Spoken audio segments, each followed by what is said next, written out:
আপনি যখন একবার সুবহানাল্লাহ বলেন, কোন দিকে যায় এটা? উপরের দিকে উঠে যায়। লা ইলাহা ইল্লাল্লাহ বললে উপরের দিকে উঠে। আমার কথা না, আল্লাহ তাআলা কোরআনে বলে দিয়েছেন, ইলাইহি ইয়াসআদুল কালিমুত তাইয়্যিব ওয়াল আমালুস সালিহু ইয়ারফাউ। তার কাছে কলমুত তাইয়্যিব উঠে যায়, আমলুস সালেহ তার দিকে উঠে চলে যায়। আল্লাহ কোথায়? আল্লাহ কোথায়? আরশের উপরে। আল্লাহ কোথায়? আরশের উপরে। কেউ যদি কোনো আল্লাহকে পৃথিবীর ভিতরে মনে করে, সে ব্যক্তি ঈমানদার নয়। আমাদের আশেপাশে, আপনারা নয় আমি জানি, আপনারা সঠিক আকীদার মানুষ, আশেপাশে অনেক মানুষ আছে যারা এখনো আল্লাহকে সর্বত্র বিরাজমান মনে করে, এখনো মনে করে আল্লাহ কলবের ভিতরে, আল্লাহ কলবের ভিতরে। তারা ঈমানদার নয়, তারা ঈমানদার নয়, ঈমানদার এখন হিন্দু থেকে মুসলমান হতে পারে নাই। কিন্তু আপনারা আলহামদুলিল্লাহ সহি আকীদা বিশ্বাসের অধিকারী মানুষ। আমি আপনাদের নিয়ে গর্ব করি। আপনারা উল্টা পাল্টা করবেন না দয়া করে, যে ঈমানকে ঠিক রাখবেন আল্লাহ আরশের উপরে। আমরা এখানে সুবহানাল্লাহ বলতে দেরি, উপরে উঠতে দেরি নেই। এমনকি আপনি যখন ঘুমান তখনও কিন্তু আপনার রুটা উঠে চলে যায়। কোথায় যায়? আল্লাহর সামনে সিজদা করে। ঈমানদারের রূহ আল্লাহর সামনে সিজদা করে। কাফেরের রূহ উপরে উঠতে দেওয়া হয় না। ঈমানদার রূহ আল্লাহর কাছে যায় সিজদা করে। সহিহ হাদিস দ্বারা প্রমাণিত, আর কোনো বানোয়াট কথা বলছি না। আবার যখন আল্লাহ ইচ্ছা করেন ফিরিয়ে দিবেন, ফিরিয়ে দেন। যারটা রেখে দেওয়ার ইচ্ছা রেখে দেন, ঘুমেই মরে যায়, আর ফিরে আসতে পারে না। কোরআনে কারীম আল্লাহ তাআলা এটা বলেছেন। কি বলেছেন? আল্লাহু ইয়াতাওয়াফাল আনফুসা হিনা মাউতিহা ওয়াল্লাতী লাম তামুত ফী মানামিহা ওয়া ইউমসিকুল্লাতী ক্বাদা আলাইহাল মাউত ইয়ারসুলু উখরা ইলা আজালিন মুসাম্মা। আল্লাহ তাআলা বলছেন যে কিছু সময়ের জন্য আল্লাহ আবার ফেরত দেন, কিন্তু রূহটা উঠে যায়, ওখানে যে আল্লাহকে সিজদা করে, আল্লাহর সামনে, আরশের সামনে আল্লাহ সিজদা করে। আল্লাহ তাআলা তিনি আরশের উপরে, আর আরশের নিচে চারপাশে ফেরেশতারা দাঁড়িয়ে আছে। ওয়াতারাল মালাইকাতা হাফিনা মিন হাওলিল আরশ। আর আপনি দেখতে পাবেন, আল্লাহ তাআলা তার নবীকে বলতেছেন, আপনি দেখতে পাবেন মালাইকাদেরকে। মালাইকা চিনেন তো? মালাইকা চিনেন? ফেরেশতা। মালাইকাদেরকে দেখতে পাবেন হাফিনা মিন হাওলিল আরশ, আরশের চারদিকে তারা ঘিরে আছে। ইউসাব্বিহুনা বিহামদি রাব্বিহিম, তারা বলছে সুবহানা, সুবহানাল্লাহি ওয়া বিহামদিহি। সবচেয়ে উত্তম যেটা আমাদেরকে বুখারীর শেষ হাদিস আপনারা জানেন, সুবহানাল্লাহি ওয়া বিহামদিহি সুবহানাল্লাহিল আযীম। আর সকালে বিকালে পড়তে হয় না সুবহানাল্লাহিল আযীম ওয়া বিহামদিহি, অথবা সুবহানাল্লাহি ওয়া বিহামদিহি। এটা ফেরেশতাদের তাসবিহ, সবচেয়ে উত্তম। অর্থ বুঝে পড়লে আপনি কিন্তু সেরা হবেন। আপনি জানেন যে দুনিয়ার কেউ আপনার উপকার করতে পারবে না, শুধু রবই আপনার উপকার করবে, সুতরাং একমাত্র তারই ইবাদত করবেন। এটা আল্লাহ কোরআনে বলে দিয়েছেন, ইয়া আইয়ুহান নাস উবুদু রাব্বাকুমুল্লাযী খালাকাকুম। হে মানুষেরা, ইবাদত করে একমাত্র ওই রবের যে রব তোমাকে সৃষ্টি করেছেন। আমার রব আমাকে সৃষ্টি করেছেন, তিনি ইবাদত পাবেন। বাইরে দুনিয়ার বুকে কেউ যে আপনাকে ভালো কিছু দেয়, আপনি তো তার প্রতি গর্বে গদগদ হয়ে যান না? একটু আগে একজন আমার কাছে ছবি তুলছে, উনি মনে মনে খুশি হয়েছে, আমি বুঝতে পারছি। কথাটা বলেন, আমি কিছু দেই না, শুধু দাঁড়িয়ে আছিলাম, উনি ছবি তুলে নিয়ে গেছেন। কথার কথা, আমি ছবি তুলতে বেশি পছন্দ করি না, আবার সবাই দৌড়ে আসে না ছবি তুলতে। আমি বলতে চাচ্ছি এটাই যে আমি একটা কিছু দেওয়ার কারণে উনি খুশি হয়ে গেছেন। আমার রব আমাকে কি না দিয়েছেন? চোখ দিচ্ছেন তো। আপনার চোখটা বিক্রি করবেন 1 লাখ টাকা দিব, দিবেন? 2 লাখ টাকা, 5 লাখ টাকা? অসম্ভব, দিব না। আপনার হাতটা দিয়ে দিবেন, আপনাকে 1000 টাকা দিব, 2000 টাকা দিব, আঙ্গুলগুলি কেটে দিয়ে দিবেন, আমি লাগাবো, দিবেন? দিবেন না। মানে কি? আপনাকে আল্লাহ যা দিয়েছেন আপনি এটা ধারণ করতে পারতেছেন না। যদি তোমরা আল্লাহর নেয়ামতকে গণো, কোনোদিন গণে শেষ করতে পারবেন না। আল্লাহর নেয়ামত এত বেশি, এত বেশি আমাদের উপরে। আমাদের দাবি হচ্ছে আমরা সবসময় আল্লাহর ইবাদত করতে থাকা। কথা বুঝতে পারছে? আল্লাহ তাআলা যেহেতু আপনাকে সব রকমের নেয়ামত দিয়েছেন, সন্তান দিয়েছেন, সম্পদ দিয়েছেন, সুস্থতা দিয়েছেন, 2টা পা দিয়েছেন, চোখে দেখতে পাচ্ছেন, হাঁটতেছেন, আপনি আল্লাহর শুকরিয়া আদায় করে কোনোদিন শেষ করতে পারবেন না। আল্লাহর শুকরিয়া আদায়ের দাবি হচ্ছে একমাত্র আল্লাহর ইবাদত করা। কারো ইবাদত করবেন না। আমার যত কর্মকাণ্ড আছে সব আল্লাহর দিকে যাবে। ইন্না সলাতি ওয়া নুসুকি ওয়া মাহইয়ায়া ওয়া মামাতি লিল্লাহি রাব্বিল আলামিন। আমার সালাত, আমার কোরবানি, আমার দান, আমার ইবাদত সবকিছু, ওয়া মামাতি আমার জীবন, মাহইয়ায়া আমার জীবন, আমার মৃত্যু আমার রবের জন্য যেন হয়। আপনি এই দোয়া সবসময় করতেছেন, কিন্তু কিছুক্ষণ পরে যখন সমস্যায় পড়ে যান, দোহাই অমুক ফিরে, দোহাই তমুক ফিরে, দোহাই এইটা যদি কোনো মাথায় আসে তো সব শেষ হয়ে গেছে। কবরে গেলে কারো কোনো দোয়া আপনার যাবে না।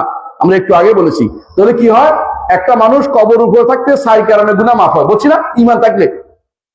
কবরের নিচে গেলে বাইরে থেকেও দোয়া করলে, আপনার কবরের কাছে কেউ দোয়া করতেছে, দোয়া করতেছে না? করে না? আমরা তাই দোয়া করি না, আল্লাহুম্মা গফির লাহু ওয়ারহামহু, কবর থেকে দোয়া করি, আল্লাহ তাআলা তাকে ক্ষমা করে দেন, দোয়া করতে থাকি। হ্যাঁ, ইয়াগফিরুল্লাহুল মুস্তাকদিমিনা মিন্না ওয়াল মুস্তাখিরিন, আল্লাহ আমাদের আগে পরে সবাইকে আপনি ক্ষমা করেন, দোয়া করি। এই ভিতরে আপনার গুনাহ কিন্তু ক্ষমা হয়ে গেছে। ঈমান থাকলে কবরে গেলেও গুনাহ মাফ হয়। দেখছেন তো উপকারটা, দেখছেন তো, দোয়ার কারণে কবরে গেলেও আপনার গুনাহ মাফ হয়। আর আপনার যদি নেক সন্তান থাকে তো কথাই নাই, যত নেক সন্তান থাকবে তত বেশি আপনার কবরে জমা হতে থাকবে। নেক সন্তান কেমনে হয় বুঝুন তো? যদি কোনো আলেমে দ্বীন হয় নেক সন্তান, সালাত আদায়কারী হয় নেক সন্তান, বুঝছেন তো, কোরআন পড়তে পারেন এক সন্তান, কোরআনের অর্থ বুঝেন এক সন্তান, হাদিস পড়ে আমল করেন এক সন্তান, এরা যদি আপনার জন্য দোয়া করে আপনার কবরে কিন্তু আমল যায়। বুঝছেন কথাটা? এই দোয়া আপনার কবরে যাবে, আপনি উপকার পাবেন। তবে শর্ত হচ্ছে ঈমান নিয়ে কবরে যেতে হবে। আর যিনি দোয়া করবেন তিনি ঈমানদার হবেন, তিনি দোয়া করলে আপনার কবরে যাবে। কবরে তৈরি উপকার আছে কিনা? আছে। কবরে যদি কোনো কারণে আযাবও হয়, ঈমানদার হওয়ার কারণে একসময় আযাব বন্ধ হয়ে যায়। ইমানদার হওয়ার কারণে একসময় আযাব বন্ধ হয়ে যায়।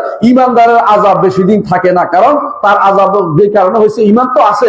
আল্লাহ তাআলা আফানা জাআলুল মুসলিমিনা কাল মুজরিমিন মা লাকুম কাইফা তাহকুমুন, ইমানদার এবং কাফেরকে এক নীতিতে মাপবেন না, এক রকমের শাস্তি দিবেন না। কিন্তু কাফের যে তার জন্য দুনিয়াতেও ভালো কিছু নেই, মরার পরেও তার জন্য কোনো কিছু নেই। কারণ কাফের মুনাফিক যারা আছে তারা কবরে গেলেও শাস্তি চলতেই থাকবে, এই শাস্তি কিয়ামত পর্যন্ত চলবে। মুহাম্মদ রাসূলুল্লাহ সাল্লাল্লাহু আলাইহি ওয়াসাল্লাম হাদিস শুনে বলেন, রাসূলুল্লাহ সাল্লাল্লাহু আলাইহি ওয়াসাল্লাম বলেন, ঈমানদার জন, বারা ইবনে আযিব বর্ণিত হাদিস, বারা ইবনে আযিব বর্ণিত হাদিস, হাদিসটা সহিহ, কোনো সন্দেহ নেই। বলছে ঈমানদার যখন কবরে যায় তখন সে যখন নেয়ামত দেখে যে তার ওই জান্নাতের নেয়ামত যাকে দেখানো ওইটা তোমার জান্নাত, তো সে তুমি পাবে, তখন সে বলতেছে, এত আনন্দ দেখে সে বলবে, ইয়া রাব আকিমিস সাআ, আল্লাহ কিয়ামত তাড়াতাড়ি করে দে, কেন? আমি যেন আমার ওই জায়গায় যেতে পারি। আমার এখন আটকে রাখছেন কেন? ওখানে যাইতে পারি। বলছে কিছুদিন অপেক্ষা করো, তোমাকে বসায় রাখছে, তোমার ওখান থেকে তোমার জন্য ব্যবস্থাপনা করা হবে। আপনার চান কিনা ব্যবস্থাপনা? চান কিনা? ঈমান নিয়ে কবরে যেতে হবে। শর্ত হচ্ছে এটা, ঈমান শিখতে হবে, ঈমান শিখার জিনিস, ঈমান চর্চা করতে হবে। ঈমান মুখস্থ বাপদাদা থেকে পায় না কেউ। বাপদাদা থেকে পাইলে আমার নবী কাউকে বলতেন না, বলতে আমার বাপের ঈমান দিয়ে দিব আমি, আমার চাচার ঈমান দিয়ে দিব না। ঈমান নিতে হয়, কষ্ট করে ঈমান ধারণ করতে হয়, ঈমান চলে যায়, ঈমানকে রক্ষা করতে হয়। বুঝছেন কিনা? ওযু ভাঙে কিনা আপনার? ওযু ভাঙে যেমন ঈমানও তেমনি ভাঙে, বিভিন্ন কারণে ঈমান ভাঙে। আপনি কি কি কারণে ঈমান ভাঙে এটাও ওয়াজ করতে পারবো না, এটা লম্বা জিনিস, কিন্তু বলতে চাচ্ছি ঈমানও কিন্তু নষ্ট হয়। এই জন্য আপনার আমার উচিত হবে ঈমান যেন নষ্ট না হয়, কারণ অল্প পুঁজি নিয়ে যেন অন্তত কবরে যেতে পারি।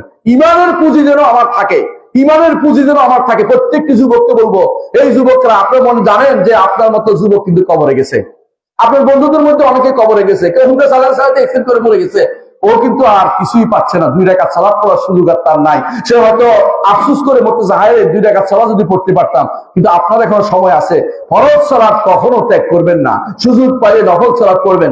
ফরজ সালাত যে ব্যক্তি ত্যাগ করেছে তার ঈমান বাদে কবর দিতে হবে। ফরজ সালাত ত্যাগ করলে আর ঈমান থাকে না, ফরজ সালাত ত্যাগকারী হতে পারবেন না। আপনি সরাসরি যদি ছুটে যায়, কষ্ট করে ছুটে যাবেই, ঈমানদার বান্দা দুর্বল, যে কোনো ছুটে যেতেই পারে। সঙ্গে সঙ্গে যখনই মনে হবে ততক্ষণ ঘুম থেকে জেগে যাবেন, সাথে সাথে আগে সালাতটা পড়ে যাবেন, ওযু করে যা, আর কোনো কথা বাদ সালাতটা পড়ে তওবা ইস্তেগফার, আল্লাহ আজকে আর অপরাধ হয়ে গেছে, আর করবো না, আপনি আজকে ক্ষমা করে দেন, আল্লাহ ক্ষমা করে দিবেন বান্দাকে। কিন্তু সত্য হচ্ছে কখনো আপনি ইবাদতকে অনবরত গুনাহ করতেই থাকবেন, এরকম যেন না হয়। এবং সালাত পড়ি না তো কি হয়েছে, কাফের হয়ে মরার কোনো দরকার নাই, এটা করলে আর কিছু পাবেন না। তো এই ব্যক্তি কি বলবে? যে ব্যক্তি ঈমানদার, কবর কি বলবে? আল্লাহ তাড়াতাড়ি কিয়ামত চাই, এক কথা এক দাবি, হ্যাঁ কিয়ামত কবে তো, কিন্তু এটা হচ্ছে আল্লাহ তাআলার কাছে আল্লাহ কিয়ামত চাই, রব্বি আকিমিস সাআ, আল্লাহ আমি কিয়ামত তাড়াতাড়ি চাই, কেন? আমি আর কিছু সময় বসে থাকতে চাই না, আমি জান্নাতে যেতে চাই। জান্নাত আপনি আমাকে দেখাইছেন, কারণ জান্নাত দেখানো হয় তাকে তার জান্নাতের জায়গাও দেখানো হয়, জাহান্নামের জায়গাও দেখানো হয়।